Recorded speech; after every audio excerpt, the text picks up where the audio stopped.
Frank Howell has been on the sidelines coaching basketball for more than 3 decades.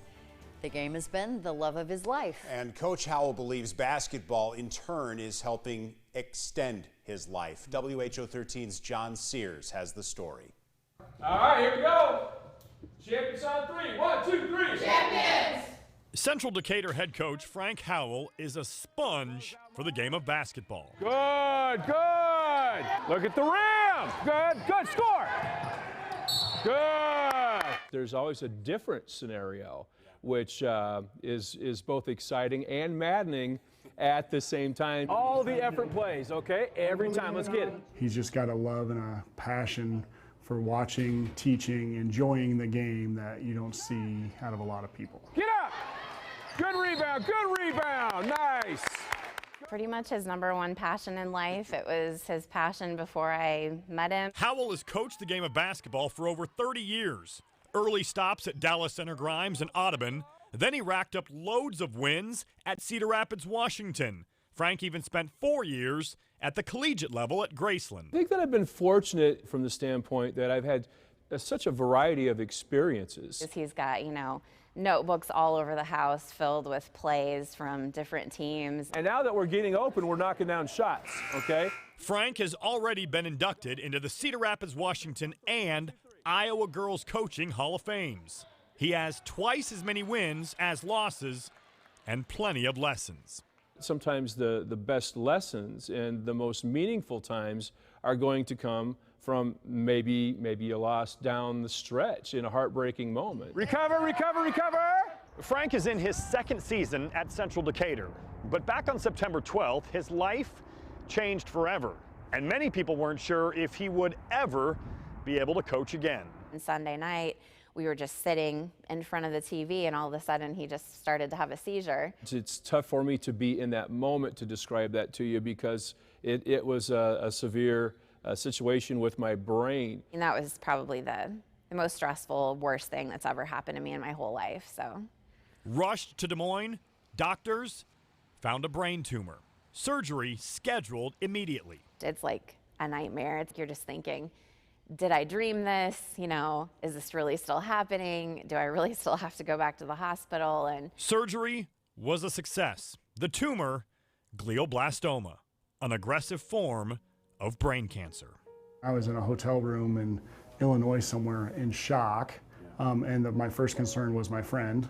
It was scary. We didn't know what was going to happen. The outlook from doctors was not positive. 2 years tops, and then it's curtains for you.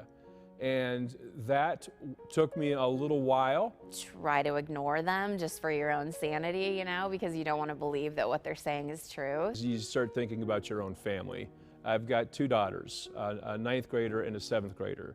And, I think that those types of things, those types of thoughts rush to the forefront a lot more. It's definitely hard sometimes. Because what could possibly happen, and, you just, it drags you down and it makes you so you can't really function. And what I want more than anything in the world is I want to be able to raise my 2 daughters. I want to have as many memories as possible with them. Positive memories. The Howells decided they aren't going to let the negative diagnosis consume their lives, as hard as that may be. We kind of came to the conclusion that would probably be giving in to the cancer and letting it win. We said we were going to go forward in a positive direction, and we were going to get as much out of this life from a positive standpoint as we can. He wasn't going to lay down and take it. Good job, good. A trip to Cameron Indoor Stadium and meeting Bill Self lifted Frank's spirits. The game he's loved for his entire life now might be saving his life. The power of people rallying behind you, I think it can literally be a lifesaver. We lift him up, and he tells us that he loves coming to basketball every day because it completely changes his mood. You can watch a guy going through that, come to work and have joy and passion and love for students and sports and activities and being around other people, then how is that not contagious? The power that we can find through sports as a vehicle for something more important than just the actual sport itself. It's not to be underestimated. And the support has been more than the Howells could have ever imagined. It was awesome, but it was overwhelming because there were just so many. That's the beauty of humanity. Tons and tons of people reaching out to me. So you can see his impact has spread far and wide, not only this state, but this country, because of the relationships he's made through teaching and coaching. Frank Howell is still living his dream of coaching basketball, and he hopes to continue roaming the sidelines. Bumper over, bumper over. Yep, get that one cut, get it cut, get it cut. For a long time. Some of the worst things can lead to some of the best things. And so that's what I'm hoping for here too. I hope he's one of the miracle people that comes out of glioblastoma. And if anybody can do it, Frank can do it. Good job, Frank. John Sears. I'm incredibly proud of this team. Great job. Here we go. Get in here. WHO 13 Sports. 1, 2, 3. Frank says he wants to coach at least 5 more years, maybe more. He was on the sideline tonight as Central Decatur defeated Pleasantville in the 2A regional quarterfinals. And